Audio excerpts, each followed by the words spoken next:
There are various different ways to rent property in the UK.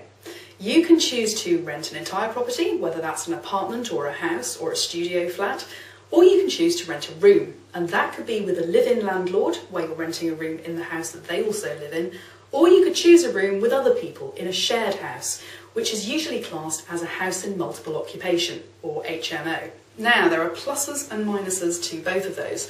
Obviously, if you've got the whole place to yourself, there's a lot more privacy, but it tends to be a more expensive way to rent, because on top of your rent, you've also got all your bills and your council tax. If you're renting a room, generally speaking, bills will be included, and you may even have a cleaner and some broadband thrown in if you're lucky. The downside to that, obviously, is that you do have less privacy. Although you've got your own private room, you are sharing kitchens and bathrooms with other people. So you have to weigh all that up in your own mind and work out which of those is best for you. You can choose to rent through a high street agent, or you could go private direct with the landlord, and both of those can work.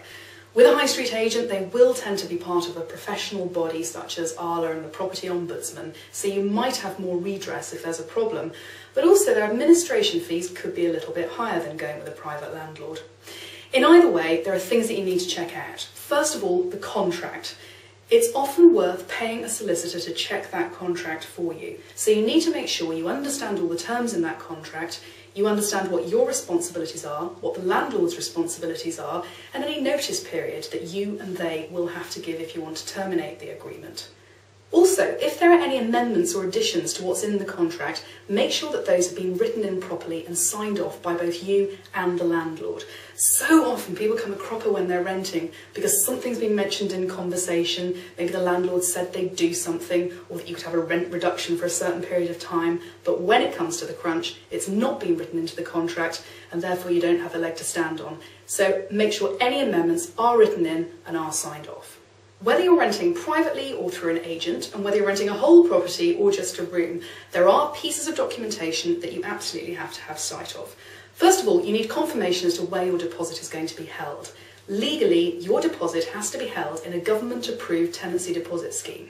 Now, there are different options for this, but you need to make sure you understand where your deposit's being held, how and when you're going to get it back, and what the process is if there are any disputes at the end of the tenancy about how much you're going to get back.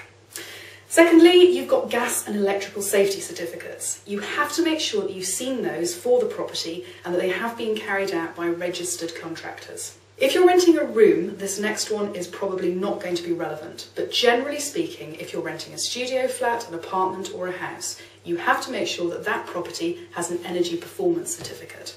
If you can't see these three pieces of information, the details about the deposit protection scheme, the gas and electric safety certificates and the energy performance certificates, if you can't see those three pieces, then I would suggest that you walk away from the property.